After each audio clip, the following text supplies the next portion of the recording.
اعوذ باللہ من الشیطان اللعین الرجیم بسم اللہ الرحمن الرحیم والحمد للہ رب العالمین والصلاة والسلام علی اشرف الانبیاء والمرسلین خاتم النبیین سید الوصیین محب الغرباء والفقراء والمساکین رحمت للعالمین رسول الثقلین امام الحرمین صاحب قاب قوسین محبوب رب المشرقین والمغربین جد الحسن والحسین مولانا و مولا الثقلین ابی القاسم محمد صلوات وآل بیتہ الطیبین الطاہرین المعصومین المظلومین المنتخبین المنتجبین ولعنۃ اللہ علی اعدائہم وقتلتہم ومنکر فضائلہم ومصائبہم وطہارتہم وجلالتہم وشجاعتہم وعظمتہم وولایتہم وعطشہم اجمعین من لیلنا ھذا الی یوم الدین اما بعد فقط قال رسول اللہ صلی اللہ علیہ وآلہ وسلم الحسن والحسین سیدا شباب اہل الجنہ صلوات آئیے قبلہ آئیے ادھر تشریف لائیے ایک صلوات محمد وآل محمد بہت ہی مختصر سے جناب ختم مرتبت کی حدیث کہ جسے اپنا سرنامہ سخن قرار دیا. اس حدیث میں جناب ختم مرتبت نے اس بات کی طرف اشارہ فرمایا اور یہ اعلان فرمایا کہ جنت کے جوانوں کے سردار حسن اور حسین، یا اس کا ترجمہ یوں بھی ہوتا ہے کہ حسن و حسین جنت کے جوانوں کے سردار. اب ظاہر سی بات ہے کہ یہ سرداری رسول اللہ نے امام حسن اور امام حسین علیہ السلام کے لیے مخصوص کی ہے. تو اب ظاہر سی بات ہے کہ جب حسن اور حسین جنت کے جوانوں کے سردار ہیں، یہ رسول اللہ نے ارشاد فرمایا، تو لوگوں نے یہ بحث کرنا شروع کی کہ صاحب یہ حسن و حسین کی سرداری کیوں حوالے کی. ایسا بھی ہو سکتا تھا کہ رسول خود سرداری رکھتے اور خود جنت کے جوانوں کے سردار رہتے، اور یہ بھی ہو سکتا تھا کہ یہ سرداری مولا علی کے حوالے کر دی جاتی اور حضرت علی کو جنت کے جوانوں کا سردار بنایا جاتا. لیکن آپ کبھی غور فرمائیں کہ اگر یہ سرداری رسول اللہ اپنے پاس رکھتے یا حضرت علی کے حوالے کرتے تو جو رسول اللہ کی ایک حدیث ہے وہ حدیث غلط ثابت ہو جاتی. رسول کی حدیث کون سی ہے جو غلط ثابت ہو جاتی؟ رسول اللہ نے ارشاد فرمایا کہ میری امت کے 73 فرقے ہو جائیں گے، ایک فرقہ جنت میں جائے گا اور باقی سب کے سب جہنم کی آگ میں جلا دیے جائیں گے. تب سوال پیدا ہوا کہ اس حدیث سے اور جنت کی سرداری سے کیا تعلق ہے؟ دیکھیے معاملہ یہ ہے کہ اگر رسول جنت کے جوانوں کے بھی سردار بنتے تو پھر لوگ کہتے کہ ہم نے دنیا میں بھی رسول کو سردار مانا ہے، لہذا ہمارا ہی سردار جنت کے جوانوں کا سردار ہے، لہذا ہم سب جنت میں جائیں گے. رسول اللہ نے فرمایا سب نہیں جائیں گے، ایک جائے گا. تو جب ایک جائے گا تو اس کا مطلب ہی یہ ہے کہ سب کو یہ اختیار ہی نہ ہوگا کہ وہ جنت میں جانے کا کلیم کر سکیں، لہذا رسول اللہ نے یہ سرداری حسنین کے حوالے کی. اب لوگوں نے کہا کہ ٹھیک ہے، اگر یہ سرداری اپنے پاس نہیں رکھی تھی تو حضرت علی کے حوالے کر دیتے، اگر علی کے حوالے کر دیتے تو سب کنارے ہو جاتے. لیکن جب بھی اس حدیث کے اوپر فرق پڑتا، اس لیے کہ اگر جنت کے جوانوں کی سرداری علی کے حوالے کی گئی ہوتی تو پھر 2 فرقے ایسے ہوتے کہ جو آگے بڑھ کے کہتے کہ ہم جنت میں جائیں گے. اس لیے ایک وہ کہ جو پہلا امام مان رہا ہوتا اور ایک وہ کہ جو چوتھا خلیفہ مان رہا ہوتا. پہلا امام ماننے والا کہتا ہم پہلے جائیں گے، چوتھا امام ماننے والا کہتا 4 دن کے بعد جائیں گے مگر جائیں گے. ایک صلوات وہ ہے محمد والے. لہذا رسول اللہ نے یہ سرداری نہ اپنے پاس رکھی نہ مولا علی کے حوالے کی، بلکہ اس سرداری کو حسنین کے حوالے کر کے بتایا کہ اب جو حسنی ہوگا حسینی ہوگا وہی جنتی ہوگا. ایک صلوات ہے محمد وآل محمد. اب یہاں پر ذرا سا آپ غور فرمائیں کہ جنت کے جوانوں کی سرداری کس کو ملی؟ کا امام حسن اور امام حسین. یعنی ایک امام حسن کو سرداری نہیں عطا کی بلکہ حسین کو بھی ساتھ میں رکھا، اور یہ سرداری صرف حسین کے حوالے نہیں کی بلکہ امام حسن کو بھی ساتھ میں رکھا۔ اس کا مطلب یہ ہے کہ جنت کے جوانوں کے دو سردار ہیں، ایک وقت میں سردار ہیں۔ ایسا نہیں ہے کہ کچھ دن ایک رہے گا اور پھر دوسرا ہو جائے گا، اور دوسرا جب ختم آگے بڑھے گا تو اس کے بعد پھر کچھ وقفے کے بعد پہلا ہو جائے گا۔ نہیں، ایک وقت میں جنت کے جوانوں کے دونوں سردار ہیں۔ کبھی آپ نے غور کیا، آپ کے یہاں ادارے ہوتے ہیں، آپ کے یہاں انجمنیں ہوتی ہیں، آپ کے یہاں تمام چیزیں سامنے آتی ہیں، لیکن ہم دیکھتے ہیں کہ جو کی پوسٹز ہیں، یعنی جو بالکل بس آپ سمجھ لیں کہ جو سب سے اہم عہدہ ہوتا ہے، اس عہدے کے اوپر ہمیشہ ایک ہی آدمی کو رکھا جاتا ہے۔ مثال کے طور پر کوئی انجمن ہے تو پھر انجمن کا صدر ہمیشہ ایک ہوگا، نائب صدر کئی ہو سکتے ہیں مگر صدر ایک ہی رہے گا۔ ایسا ہی ادارہ ہے اگر تو ادارے میں بھی صدر کی جگہ پر ایک ہی آدمی کو فائز کیا جائے گا۔ ایسا نہیں کیا جائے گا کہ بھائی دو دو صدر ہو جائیں، آپ بھی بڑے محترم ہیں لہٰذا آپ بھی صدر ہو جائیے، اور یہ بھی بڑے محترم ہیں لہٰذا یہ بھی صدر ہو جائیے۔ ان کا صاحب محترم ہونا اور بات ہے، لیکن صدارت کے عہدے پر ایک ہی فائز ہوگا۔ بھائی کیوں فائز ہوگا؟ کہ اس لیے فائز ہوگا کہ اگر دو ہوں گے تو نظام صحیح نہیں چل سکتا۔ کیوں نہیں چل سکتا؟ کہ اس لیے کہ دونوں کے مزاج الگ الگ ہوں گے، اور جب مزاج الگ الگ ہوں گے تو خواہشات الگ الگ ہوں گے، اور جب خواہشات الگ الگ ہوں گے تو ٹکراؤ پیدا ہوگا۔ ایک چاہے گا کہ یہ عمل ہو اور دوسرا چاہے گا یہ عمل ہو۔ مثال کے طور پر کوئی انجمن ہے، اس میں اگر دو صدر ہو گئے تو ایک صاحب چاہ رہے ہیں کہ رفاقت صاحب کے وعدہ ہو جائے انجمن کا، دوسرا چاہ رہا ہے نہ ہو، لہذا یہ کہ انجمن میں جھگڑا پیدا ہوگا، انجمن ٹوٹ جائے گی۔ آپ نے غور کیا؟ اس کا مطلب یہ ہے کہ ایک آدمی کو اس لیے بنایا جاتا ہے کہ جھگڑا نہ ہونے پائے، فساد نہ ہونے پائے۔ دیکھیے، جھگڑا نہ ہونے پائے، فساد نہ ہونے پائے۔ اسی طرح سے اگر بالکل پرائمری درجے کی دینیات کی کتاب آپ پڑھیں تو اس میں جو توحید کے لیے دلیل دی گئی ہے، وہ بھی سب سے بڑی دلیل یہی دی گئی ہے کہ اگر دو خدا ہوتے تو آپس میں جھگڑا ہو جاتا۔ دیکھیے، دو ہوتے تو آپس میں جھگڑا ہو جاتا۔ کیوں جھگڑا ہو جاتا؟ کہ اس لیے کہ ایک چاہتا کہ سورج نکلے، دوسرا چاہتا کہ نہیں چاند نکلے۔ ایک چاہتا کہ نہیں چاند نکلے، دوسرا چاہتا نہیں سورج نکلے۔ ایک چاہتا کہ جب سورج نکلے تو سب طرف اندھیرا ہو، دوسرا چاہتا کہ نہیں ایسا نہیں ہے بلکہ سورج نکلے تو ہر طرف روشنی پھیلی ہو۔ ایک چاہتا کہ اس وقت پانی برسے، دوسرا چاہتا کہ اس وقت پانی نہ برسے۔ تو ان کا صاحب آپس میں طے بھی تو ہو سکتا تھا، طے ہونے کا کیا سوال پیدا ہوتا ہے؟ دیکھیے، اگر دو خدا ہوتے، یہی دلیل دی گئی ہے بالکل پرائمری درجے کی دینیات کی کتاب میں آپ کے سامنے عرض کر رہا ہوں کہ اس میں یہی دلیل دی گئی ہے کہ اگر دو ہوتے تو آپس میں جھگڑا ہوتا، اور اگر دو ہوتے تو دو باتوں میں سے ایک بات ضرور ہوتی، یا تو دونوں آپس میں طاقت کے اعتبار سے کم یا زیادہ ہوتے، اور اگر کم یا زیادہ ہوتے تو جو کمزور ہوتا اس کی چلتی نہ، اور جو شہزور ہوتا وہ دبا لیتا۔ تو ظاہر سی بات ہے کہ کمزور مجبور ہو جاتا، اور جو مجبور ہو جاتا وہ اللہ نہیں ہو سکتا تھا۔ اس کا مطلب یہ ہے کہ تب بھی ایک ہی ہوتا، اور اگر دونوں طاقت میں برابر ہوتے تو دونوں ایک دوسرے کا کچھ بگاڑ نہیں سکتے تھے، اور جب ایک دوسرے کا بگاڑ نہیں سکتے تھے تو دونوں ایک دوسرے سے مجبور ہوتے، اور اگر مجبور ہو جائے تو اللہ نہیں ہو سکتا، اس لیے کہ اللہ قادر ہے، مجبور نہیں ہے۔ ایک صلوات پڑھے محمد والے فرمایا۔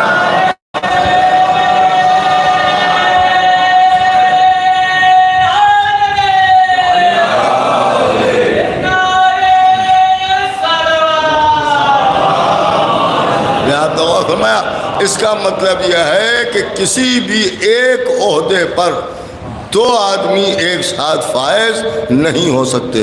حد یہ ہے کہ اللہ بھی اگر دو ہو جاتے تو جھگڑا ہو جاتا، لیکن کیا کہنا امام حسن اور امام حسین کا کہ ایک ہی وقت میں جنت کے دونوں سردار بنائے گئے۔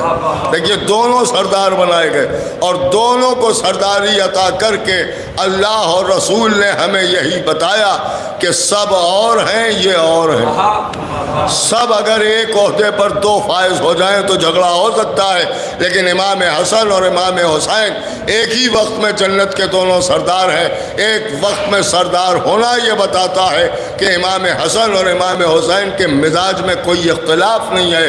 جو حسن چاہتے ہیں وہی حسین چاہتے ہیں، جو حسین چاہتے ہیں وہی حسن چاہتے ہیں۔ ایک صلوات بھیجتے ہیں محمد والے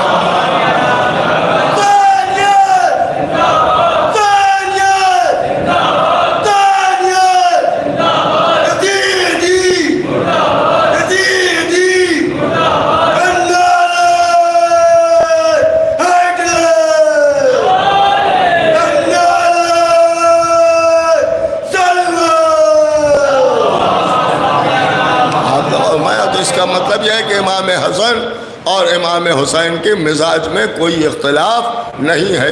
جو امام حسن چاہیں گے وہی حسین چاہیں گے، اور جو حسین چاہیں گے وہی حسن چاہیں گے. اب سوال یہ پیدا ہوتا ہے کہ دیکھیے مزاج میں اختلاف ہوتا کیوں ہے؟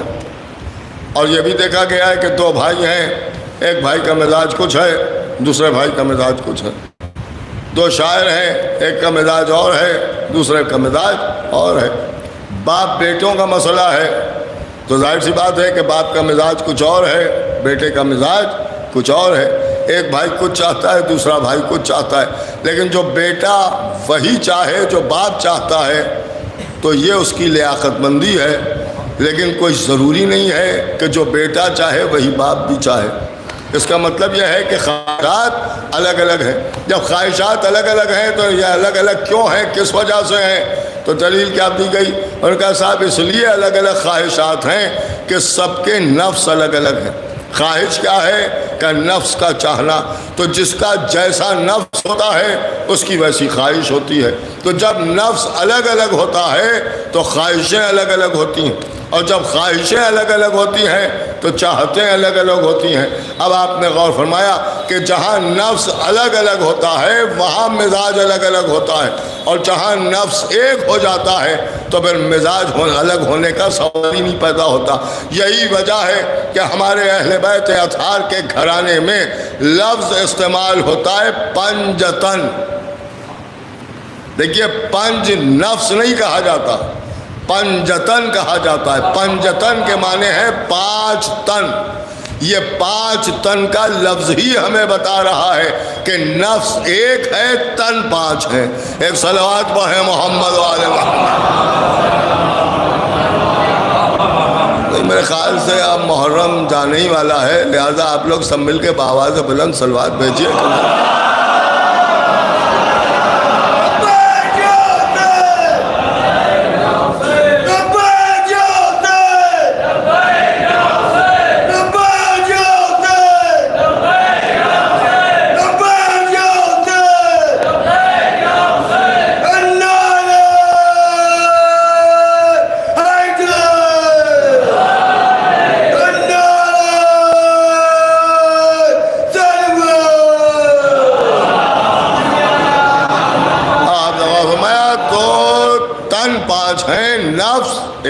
تن 5 ہیں، نفس ایک ہے. جب نفس ایک ہے تو جو ایک چاہے گا وہی دوسرا چاہے گا، جو دوسرا چاہے گا وہی تیسرا چاہے گا. اور اس کی مثال اگر دیکھنا ہے تو گھرانے میں دیکھیے کہ دسترخوان بچھا ہوا ہے اور 5 افراد بیٹھے ہوئے ہیں اور 5 روٹیاں سب کے آگے رکھ دی گئیں. سائل نے آ کے سوال کیا. جب سائل نے سوال کیا تو جو ایک نے عمل کیا وہی سب نے عمل کیا، اس لیے کہ سب نے اپنے سامنے سے روٹی اٹھا کے اور سائل کے حوالے کر دی. کون تھا آنے والا؟ کا ایک دن یتیم آیا، ایک دن مسکین آیا، ایک دن اسیر آیا. آ کے اس نے سوال کیا. شہزادی نے اپنے حصے کی روٹی دے دی، مولا علی نے اپنے حصے کی روٹی دے دی، امام حسن نے اپنے حصے کی روٹی دے دی، امام حسین نے اپنے حصے کی روٹی دی، اور ساتھ ساتھ فضہ نے بھی اپنے حصے کی روٹی دے دی. دیکھیے یہ 5 ہیں جس میں فضہ بھی شامل ہیں، لیکن سب نے اپنے اپنے حصے کی روٹی دی. ایسا بھی ممکن تھا کہ جس وقت شہزادی روٹیاں تیار کر رہی ہوتی تھیں اس وقت پر آ کے سائل سوال کرتا تو کیا اسے ایک ملتی؟ ایسا تو نہیں تھا. بھائی اگر اس وقت آ کے سوال ہوتا تو شہزادی 5 روٹیاں اٹھا کے دے دیتی، لیکن اس وقت بھی اسے 5 ملتی.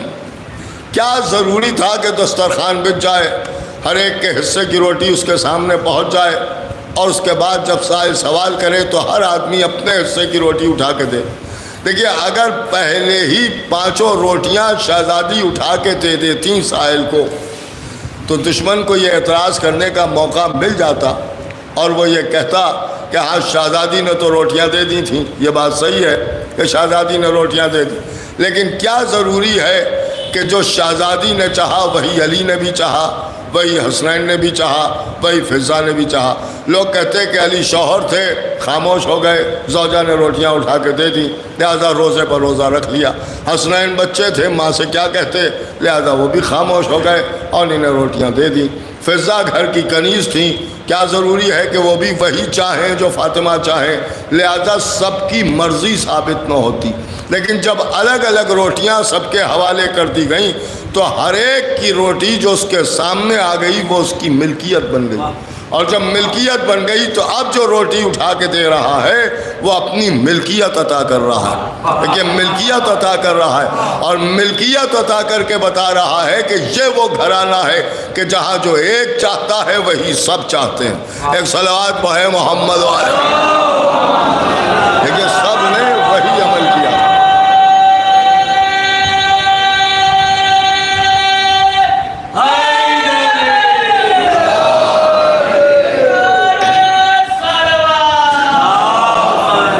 سب نے وہی عمل کیا، دیکھیں سب نے وہی عمل کیا، اور شہزادی نے وہ روٹیاں عطا کر دی۔ اب ظاہر سی بات ہے کہ ہر ایک نے اپنے اپنے حصے کی روٹی اٹھا کے سائل کے حوالے کر دی اور سائل لے کے چلا گئے۔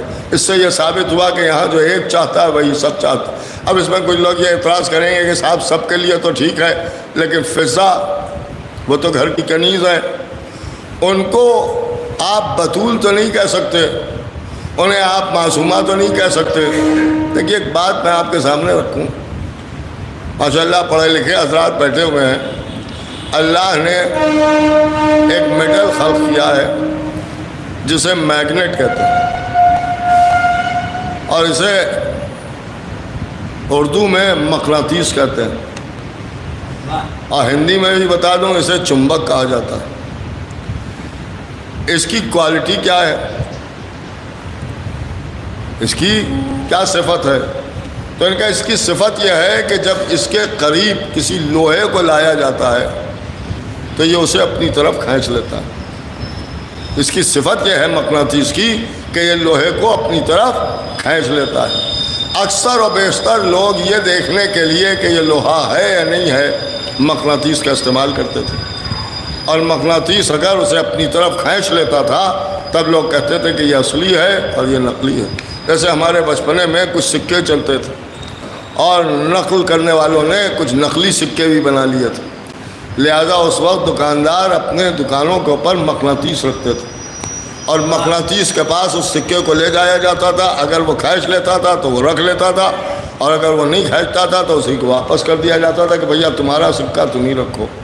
آپ غور کر رہے ہیں؟ تو مقناطیس کی یہ صفت ہے کہ وہ لوہے کو اپنی طرف کھینچ لیتا ہے، لیکن اگر اسی مقناطیس سے کسی لوہے کے ٹکڑے کو بالکل متصل کر دیجئے اور ملا دیجئے اور چپکا دیجئے، اور اس کے بعد ایک لوہے کے چھوٹے ٹکڑے کو اس لوہے کے ٹکڑے کے پاس لائیے تو وہ لوہے کا ٹکڑا بھی اس چھوٹے ٹکڑے کو اپنی طرف کھینچ لے گا۔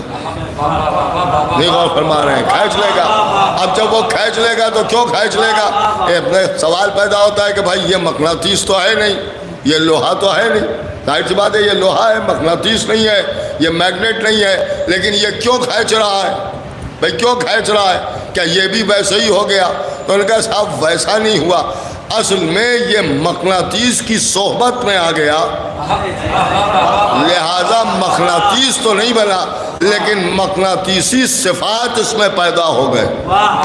دیکھیے مقناطیسی صفات اس میں پیدا ہو گئے۔ اب جو کام مقناطیس کر رہا ہے وہی یہ لوہے کا ٹکڑا کر رہا ہے، لیکن اس وقت تک جب تک یہ مقناطیس سے متصل ہے، دیکھیے جب تک متصل ہے، اور اگر اسے چھوڑ کے ہٹ گیا تو لوہا تھا تو لوہا رہ جائے گا۔ دیکھیے لوہا تھا لوہا رہ جائے گا۔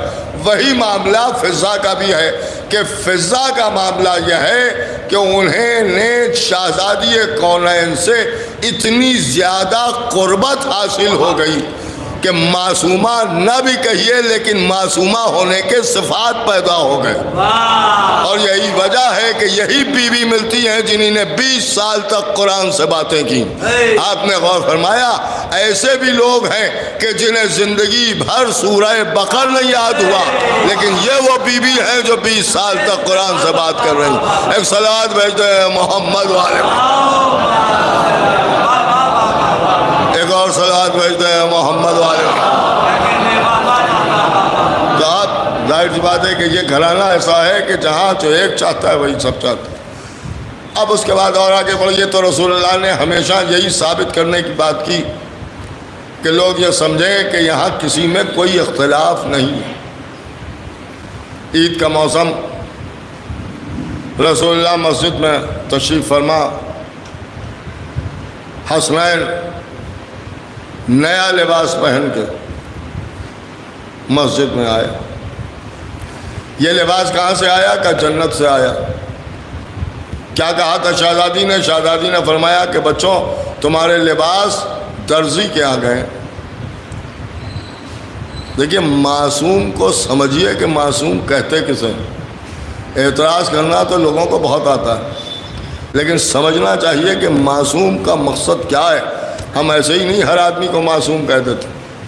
اگر معصوم اپنی زبان سے کوئی لفظ ادا کر دے تو پھر اس عمل کا ہونا لازمی ہو جاتا ہے۔ قرآن سے دلیل دیکھ لیجئے۔ جناب ابراہیم سے زوجہ نے پوچھا کہ یار چھری کہاں لیے جا رہے ہیں؟ جناب ابراہیم نے فرمایا ہو سکتا ہے کہ راستے میں کوئی جانور ایسا مل جائے کہ جس کی قربانی کرنا پڑے۔ ابراہیم کو تو نہیں معلوم تھا کہ کوئی دمبا آ جائے گا۔ ہو سکتا ہے کہہ کے کہہ دیا کہ ہو سکتا ہے کہ کسی جانور کی قربانی کرنا پڑے۔ دمبا آیا یا نہیں آیا؟ تو انہوں نے کہا ہاں آیا۔ مزہ کیا ہے؟ تفسیروں میں بیان کیا گیا کیونکہ ابراہیم معصوم تھے، لہذا معصوم کی زبان سے اگر ہو سکتا ہے کہ ساتھ بھی نکل گیا تو اللہ نے اس عمل کو انجام دلا دیا۔ آپ نے غور فرمایا کہ اگر معصوم خالی ہو سکتا ہے کہہ کے کچھ کہہ دے تب تو وہ عمل ہو جاتا ہے، اور شہزادی نے ہو سکتا ہے نہیں کہا ہے بلکہ فرمایا ہے تمہارے لباس درزی کے ہاں گئے ہیں۔ اور جب کہا کہ تمہارے لباس درزی کے آ گئے ہیں تو اب جنت کا رضوان بھی آئے گا تو درزی بن کے آئے گا، رضوان بن کے نہیں آئے گا۔ ایک صلوات بہے محمد والے۔ ایک اور بابا سے بلند صلوات بھیج آپ یہ امام حسن اور امام حسین علیہ السلام لباس پہن کے آئے۔ اچھا یہاں پہ ایک بات اور بھی غور طلب کہ امام حسن علیہ السلام نے اور امام حسین علیہ السلام نے بات کی ہے تو لباس کی بات کی ہے کہ لباس کہاں ہے، اور شہزادی نے فرما دیا کہ درزی کیا ہے۔ تو انہوں نے کہا حقیقتاً تو حسنین نے ہی منگائے تھے۔ آپ مجھے بتائیں کہ حسنین نے جنت سے کپڑے منگوائے، لباس منگوائے، تو اگر حسنین کھانا منگواتے تو کیا نہ آتا؟ ان کا جس کے گھر کی کنیز کھانا منگوا لے، وہ شہزادے اگر کھانے کے لیے کہتے تو کھانا آتا، اگر پانی منگواتے تو حوض کوثر سے تو آتا یا نہ آتا؟ ان کا بالکل آتا۔ میوہ منگواتے تو آتا یا نہ آتا؟ کا بالکل آتا۔ تو جو چاہتے وہ منگواتے، یہ کپڑے ہی کیوں منگوائے، لباس ہی کیوں منگوایا؟ آپ جانتے ہیں کھانا منگاتے تو کھانا آتا ہے، میوہ منگاتے تو میوہ آتا، پانی منگاتے تو پانی آتا، لیکن دشمن کو ایک گوشہ مل جاتا فضیلت کو کم کرنے۔ اس لیے کہ لوگ کہتے ہیں کہ یہ وہ گھرانہ ہے کہ جہاں آسمان سے کھانا تو آیا ہی کرتا ہے، یہ کیسے مان لیں کہ حسنین کے لیے آیا تھا؟ کھانا تو رسول اللہ کے لیے آیا تھا، وہ نانا تھے، حسنین نواسے تھے۔ جناب کون نانا ایسا ہوگا جو خود جنت کا کھانا کھائے نواسوں کو نہ کھلائے؟ کھانا آیا تھا نانا کے لیے، نواسے بیٹھ گئے۔ کھانا آیا تھا بابا کے لیے، بچے بیٹھ گئے۔ ان کا بڑوں کے لیے کھانا آیا تھا، حسنین سے کیا مطلب ہے؟ اسی لیے حسنین نے کھانا نہیں منگوایا کہ کوئی کچھ کہہ سکے، بلکہ لباس منگوایا۔ اس لیے کہ جب لباس آئے گا تو قد کے اعتبار سے آئے گا، سن کے اعتبار سے آئے گا۔ کوئی یہ نہیں کہہ پائے گا کہ نانا کے لیے آیا تھا نواسوں نے پہن لیا، بابا کے لیے آیا تھا بچوں نے پہن لیا۔ ایک صلوات بوئے محمد والے۔ یہ ہر گوشے کو پر آپ غور فرمائیں، ہر گوشے کو۔ اور اس کے بعد یہ حسنین مسجد میں آئے اور رسول اللہ سے کہا کہ نانا سب کے بچے جو آئے ہیں وہ سواری پہ آئیں، ہماری سواری کہاں ہے؟ تو رسول اللہ خود شبیہ مرکب بن گئے، شبیہ مرکب حسین بن گئے۔ کون؟ کہا رسول اللہ، یعنی رسول اللہ خود حسین کے مرکب کی شبیہ بن گئے۔ آج زمانہ ہمارے سے شبیوں کے سلسلے میں کہتا ہے کہ رسول کی حیات میں ثابت کیجئے کہ رسول نے کبھی تابوت اٹھایا، رسول نے کبھی علم اٹھایا تو میں تو ایک ہی بات جانتا ہوں بھیا، کوئی شبیہ ثابت ہو یا نہ ہو، لیکن شبیہ مرکب حسین تو سیرت رسول میں ثابت ہے، اس لیے کہ رسول اللہ خود ہی شبیہ مرکب حسین بن گئے۔ تو آپ نے غور فرمایا کہ یہ ہمارے ہاں جو ذوالجناح نکلتا ہے یہ شبیہ مرکب حسین ہے، تو یہ ذوالجناح وہی عمل کرتا ہے کہ جو رسول اللہ نے مسجد میں حسین کے لیے کیا۔ دیکھیے جو مسجد میں امام حسین کے لیے کیا، تو بہرحال یہ کہ شبیہ مرکب حسین بنے، اور جب شبیہ مرکب حسین بن گئے تو حسنین نے کہا کہ نانا سب کی سواری تو چل رہی ہے، ہماری سواری رکی کیوں ہے؟ رسول چند قدم چلے، پھر فرمایا کہ سب کی سواری میں مہرار ہے، ہماری سواری کی مہرار کہاں؟ تو ایک زلف امام حسن کے حوالے، ایک زلف حسین کے حوالے۔ کیا آپ نے کبھی ایسا دیکھا ہے کہ ایک سواری کے اوپر دو بیٹھے ہوئے ہوں اور دونوں کے ہاتھ میں اسٹیئرنگ ہو اور دونوں کار چلا رہے ہیں؟ ان کا دونوں کیسے چلائیں گے؟ ایک ہی چلائے گا۔ کیوں؟ کہ اس لیے کہ ایک داہنی جانب جانا چاہے گا، ایک بائیں جانب جانا چاہے گا، گاڑی کدھر چلے؟ تو دونوں کے ہاتھ میں زلفیں پکڑا کے بتا دیا کہ جدھر حسن لے جائیں گے ادھر ہی حسین لے جائیں گے، اور جدھر حسین لے جائیں گے ادھر ہی حسن لے جائیں گے۔ ایک صلوات محمد والے۔ اب زمانے نے یہاں امام حسن اور امام حسین کے مزاج میں اختلاف ہوتا ہے، اور یہ کہنا شروع کیا کہ حسن و حسین کے مزاج میں اختلاف تھا۔ کیا اختلاف تھا؟ کا مزاج میں اختلاف یہ تھا کہ امام حسن کا مزاج صلح پسند تھا اور حسین کے خون میں حرارت تھی، حسین کے خون میں حرارت تھی، لہذا امام حسین نے جنگ کر لی، امام حسن نے صلح کر لی۔ تو ایک بات تو یہ بھی سمجھ لیجئے کہ جس سے امام حسن نے صلح کی اس سے حسین نے جنگ نہیں کی، اور جس سے حسین نے جنگ کی اس سے امام حسن نے صلح نہیں کی۔ آپ غور کر رہے ہیں جو میں عرض کر رہا ہوں؟ لیکن وہاں معاملہ الٹا ہے، اس لیے کہ وہ باپ بیٹے ہیں، معاویہ الگ ہے، یزید الگ ہے، لیکن یہ حسن و حسین ہے، اور ان کے لیے رسول اللہ کی حدیث ہے کہ یہاں سب محمد ہی محمد ہیں، یعنی حسن بھی محمد ہیں، حسین بھی محمد ہیں۔ تو اس کا مطلب یہ ہے کہ باپ نے ایک محمد سے صلح کی اور بیٹے نے ایک محمد سے جنگ کی، تو یہ نہیں کہا جا سکتا کہ حسن و حسین کے مزاج میں اختلاف تھا، بلکہ یہ کہنا چاہیے کہ باپ بیٹے کے مزاج میں اختلاف تھا۔ ایک صلوات وہ ہے محمد والے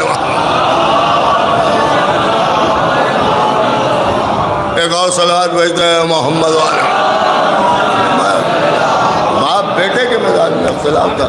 اب بہرحال یہ امام حسن اور امام حسین کا سب مزاجوں میں اختلاف تھا، مزاجوں میں اختلاف۔ میرے سامنے بات آئی تو میں تو اسی طرح سے بات کرتا ہوں، اس پر لوگ بگڑنے بھی لگتے ہیں لیکن سمجھنے کی کوشش نہیں کرتے۔ اگر حسن و حسین کے مزاج میں اختلاف تھا تو اللہ کے مزاج کا بھی کوئی ٹھیک نہیں ہے۔ انہوں نے کہا صاحب اللہ کے مزاج کا کیا ٹھیک نہیں ہے؟ اللہ کا مزاج بھی ایسے ہی ہے کہ کبھی کچھ موڈ ہے، کبھی کچھ موڈ ہے، جیسے آپ کا موڈ بگڑتا بدلتا رہتا ہے، کبھی کچھ سنا تو خوش ہو گئے اور کبھی کچھ سنا تو بگڑ گئے، تو موڈ کا کوئی ٹھیک ہی نہیں۔ انہوں نے کہا صاحب یہ کیسی بات کر رہے ہیں، اللہ کے مزاج اور موڈ کا کیا مسئلہ ہے؟ آپ ذرا غور کریں کہ ایک ہی تو اللہ ہے، کہاں ہے ایک اللہ ہے؟ دو نبی ہیں، ایک ابراہیم ہے، دوسرے جناب موسیٰ ہیں۔ ابراہیم بھڑکتے ہوئے شعلوں میں گئے، اللہ نے بچا لیا، آگ کو گلزار بنا دیا، آگ میں رہے اور نہیں جلے۔ اور موسیٰ نے جب فرعون کے سامنے انگارہ اٹھایا تو ہاتھ جل گیا۔ تو ہم کیا سمجھیں بھئی ابراہیم کو اللہ نے نبی بنایا تھا اور موسیٰ بیچارے خود سے نبی ہو گئے تھے، یا انہیں امت نے بنا دیا تھا، یا اس وقت تک نبی نہیں ہوئے تھے؟ کیا تھا مسئلہ جناب موسیٰ؟ یا اللہ نہیں چاہتا تھا، وہ زبردستی نبی ہو گئے تھے؟ انہوں نے کہا نہیں صاحب ایسا نہیں ہے۔ تو پھر اللہ کے موڈ کا تو کوئی ٹھیک ہی نہیں ہے۔ جب ابراہیم والا مسئلہ تھا تو شاید موڈ اچھا تھا، لہذا یہ کہ ابراہیم کو بچا لیا، اور جب فرعون کے دربار میں موسیٰ نے ہاتھ بڑھا کے انگارہ اٹھایا تو شاید آپ میں سے کوئی وہاں پہنچ گیا تھا، موڈ خراب ہو گیا، لہذا ان کا جل رہا ہے جل جانا۔ انہوں نے کہا آپ کیسی باتیں کر رہے ہیں، ایسا کچھ بھی نہیں۔ تو پھر کچھ نہیں ہے تو پھر یہ کیا ہے کہ ایک نبی آگ میں بچ رہا ہے اور ایک نبی کا ہاتھ آگ سے جل رہا ہے۔ تو اگر لوگ یہ کہیں کہ ابراہیم صرف اس لیے آگ سے بچ گئے کہ وہ نبی تھے تو موسیٰ بھی تو نبی تھے، تو اس کا مطلب یہ ہے کہ خالی نبوت آگ سے نہیں بچا رہی ہے. آپ غور کر رہے ہیں جو میں عرض کر رہا ہوں؟ آگ سے بچنے کے لیے ابراہیم کے اور عہدوں کو بھی دیکھیے، اور عہدوں میں ایک عہدہ شیعت کا بھی عہدہ ہے. اللہ نے ابراہیم کو شیعہ بھی کہا ہے، اور جب یہ شیعہ آگ میں گیا تو آگ کو گلزار بنا کے بتا دیا کہ سب جل سکتے ہیں مگر شیعہ نہیں جل سکتا ہے. ایک صلوات وہ ہے محمد والے محمد. دیکھیے ایک رخ تو یہ سامنے آ گیا جو میں نے آپ کے سامنے اس کی. اب دوسری بات بھی سن لیجیے. جب ہم نے اللہ کے موڈ کے اوپر اعتراض کیا کہ بھئی اس کا مطلب یہ ہے کہ وہ موڈی ہے، اچھا موڈ ہے سب کو بچا لے گا، اور موڈ خراب ہے تو سب کو جلا دے گا. ایسا نہ ہو کہ روز محشر جب ہم پہنچیں تو موڈ اچھا ہو، ہم سب کو جنت میں بھیج دے، اور جب آپ پہنچیں تو موڈ خراب ہو چکا ہو لہذا سب کو جہنم میں بھیج دے. میں نے کہا صاحب ایسی بات نہیں ہے، پھر کیا مسئلہ ہے؟ آپ غور کریں. کہا صاحب اللہ کا یہ مقصد نہیں تھا کہ آگ سے جلا دیا جائے یا آگ سے بچا لیا جائے. پھر کیا مقصد تھا؟ مقصد تھا جان کا بچانا. اگر ابراہیم کے لیے آگ کو گلزار نہ بنایا گیا ہوتا تو ابراہیم کی جان چلی جاتی، اور اگر موسیٰ کے ہاتھ کو فرعون کے سامنے نہ جلایا گیا ہوتا تو فرعون موسیٰ کو قتل کر دیتا، موسیٰ کی جان چلی جاتی. آپ نے غور فرمایا؟ اس کا مطلب یہ ہے کہ مزاج کا یا موڈ کا کوئی مسئلہ نہیں ہے، بلکہ اصل شے ہے مقصد تھا جان کا بچانا. جہاں آگ گلزار کر کے جان بچائی جا سکتی تھی وہاں آگ گلزار کر دی، اور جہاں ہاتھ جلا کے جان بچائی جا سکتی تھی وہاں ہاتھ جلا دیا. بس یہی معاملہ امام حسن اور امام حسین کا بھی ہے. ان کا مقصد تھا دین کو بچانا. جہاں صلح سے دین بچ رہا تھا صلح کر لی، جہاں جنگ سے دین بچ رہا تھا جنگ کر لی. ایک صلوات بھیج دے محمد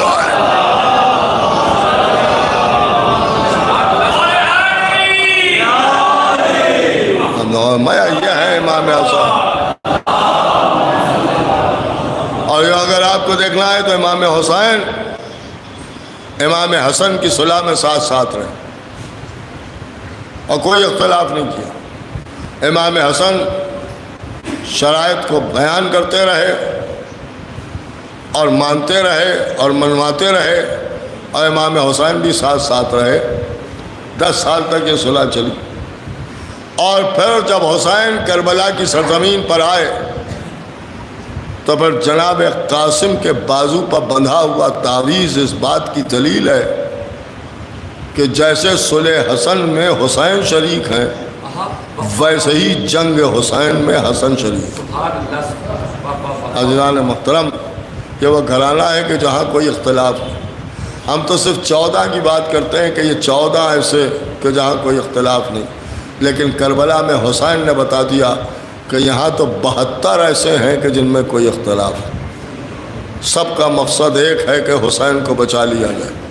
عزیزوں، زہرا کا لال کربلا کی سرزمین پر ہے، اور آج کی تاریخ آپ مجھ سے بہتر جانتے ہیں کہ وہ تاریخ ہے کہ جس تاریخ میں اہل بیت رسالت میں 2 مرتبہ تلاطم برپا ہو. ابھی آپ 2 تابوتوں کی زیارت کریں، ایک رسول اللہ کا تابوت اور ایک امام حسن مجتبیٰ کا تابوت. دونوں مظلوموں کے تابوت ہیں. امام جناب ختمی مرتبت کے تابوت کا مسئلہ یہ ہے کہ چند آدمی ساتھ تھے، ساری امت نبی کا کلمہ پڑھتی تھی لیکن رسول کے جنازے میں کوئی شریک نہیں ہوا. مولا علی انتظار کرتے رہے. آخر میں مولا علی نے رسول اللہ کو غسل دیا، کفن پہنایا اور اس کے بعد لے جا کے سپرد خاک کر دیا. اور امام حسن ایسے مظلوم ہیں کہ جن کا جنازہ گھر سے نکلا اور جیسے ہی جنازہ مسجد النبوی کی طرف پڑھا، خدا لعنت کرے عائشہ ملونہ پر کہ جس نے تیروں کی بارش کرا دی، اور 17 تیر جسم امام حسن میں پیوست ہو گئے. امام حسن علیہ السلام کے اس جنازے کو امام حسین اور آقا ابوالفضل عباس لے کے واپس آ گئے. اور پھر آنے کے بعد امام حسین روتے جاتے تھے اور جسم اتھر سے تیر نکالتے جاتے تھے، جسم اتھر سے تیر نکالتے جاتے تھے۔ آقا عباس سر پٹک پٹک کے رو رہے تھے اور کہہ رہے تھے کہ اس غلام کے ہونے سے کیا فائدہ کہ جب آقا کے جنازے پر تیر برسائے گئے۔ عزیزان محترم، لیکن میں کہوں گا مولا حسین امام حسن کے جسم میں تیر لگے تو کم سے کم آپ نے نکال تو لیے۔ آئے اس وقت کیا عالم ہوا ہوگا کہ جب کربلا میں آپ کا لاشا تیروں پر معلق ہوگا اور کوئی تیر آپ کے بدن سے نکالنے والا بھی نہ ہوگا۔ افسوس امام حسن کو جودہ ملونہ نے زہر دے دیا، معاویہ کے کہنے پر زہر دیا گیا۔ امام حسن جودہ کے گھر سے نکلے تو یہ کہتے ہوئے نکلے کہ یہ بتا کہ تجھے شرم بھی نہ آئی کہ نے مجھے زہر دے دیا۔ وہاں سے روضہ رسول پر پہنچے، تربت رسول سے لپٹ کے روئے، تڑپ تڑپ کے آنسو بہائے۔ پھر اس کے بعد جنت البقیع میں پہنچے، ماں کی تربت کو دیکھ کے گھٹنیوں چلتے ہوئے تیزی سے آگے بڑھے۔ روایت کہتی ہے اس انداز سے بڑھے جیسے کوئی چھوٹا بچہ ماں کے دامن سے جا کے لپٹتا ہے، ویسے امام حسن جا کے اپنی ماں کی اماں آپ کے حسن کو زہر دے دیا گیا۔ اے اماں اب ہم اس دنیا سے رخصت ہونے والے ہیں، اے اماں اپنے پہلو میں جگہ رکھنا۔ پھر وہاں سے بیت الشرف آئے، جناب ام فروا نے آگے بڑھ کے دروازہ کھولا، امام اندر داخل ہوئے، لڑکھڑاتے ہوئے قدموں سے آگے بڑھے، یہ کہتے ہوئے ام فروا مجھے زہر دے دیا گیا۔ بس یہ سننا تھا کہ ام فروا رونے لگیں، بازو پکڑ کے لے جا کے بستر پر بٹھایا۔ امام حسن نے فرمایا میرے بھیا حسین کو بلاؤ، عباس کو بلاؤ۔ آقا حسین تشریف لائے، آقا ابو الفضل عباس آئے، امام حسین سے ساری وصیتیں فرمائیں، دونوں بھائی گلے لگ گئے۔ امام حسین علیہ السلام تڑپ تڑپ کے رو رہے تھے، امام حسن فرما رہے تھے بھیا اب یہ گھر تمہارے حوالے ہے، اے بھیا اب ہم جا رہے ہیں، اے بھیا اب ہم رخصت ہو رہے ہیں، لیکن بھیا اتنا خیال رکھنا کہ جب کربلا میں میرا بیٹا قاسم تم سے اجازت مانگے اور میری تحریر پیش کرے تب اسے روکنا نہیں۔ امام حسین کی آنکھوں سے آنسو جاری تھے۔ عزیزوں اسی وقت اپنے بچے کو بلایا، جناب قاسم آئے تو قریب پہنچے، اس کے بعد ایک تعویذ بازو پر باندھا۔ روایت عجیب و غریب ہے، روایت یہ کہتی ہے کہ امام حسن لیٹ گئے اور لیٹ کے اپنے بیٹے سے فرمایا میرے لال کچھ دیر میرے سینے پر لیٹ جاؤ۔ چند برس کے قاسم ہیں، جناب قاسم کو اپنے سینے پر لٹا لیا اور آہستہ آہستہ سر پر ہاتھ پھیرتے رہے، بچہ باپ کے سینے پر لیٹ کے سو گیا۔ میں کہوں گا ایک قاسم ابن حسن آخر وقت میں کم سے کم باپ نے سینے پر لٹا کے سلا تو لیا، ارے وہ سکینہ کیا کرے کہ جس کا باپ جا رہا ہے۔ یہی وجہ ہے کہ جب حسین چلنے لگے تو جناب سکینہ نے فرمایا اے بابا مجھے بھی کچھ دیر سینے پر لٹا لو۔ بس یہ سننا تھا، حسین فرش خاک پر لیٹ گئے، سکینہ سینے پر لیٹی، آنکھ لگی، تڑپ کے اٹھی، اے بابا جاؤ خدا حافظ، اے بابا جاؤ خدا حافظ۔ ایک مرتبہ امام حسین نے پوچھا اے میری بچی کیا بات ہو گئی؟ کہا بابا ابھی ابھی ہم نے دیکھا کہ دادی آئی ہیں اور آ کے کہہ رہی ہیں سکینہ میرے حسین کو جانے دو تاکہ اس کی اذیتوں میں کمی ہو جائے۔ واہ حسین واہ سیال الذین ظلموا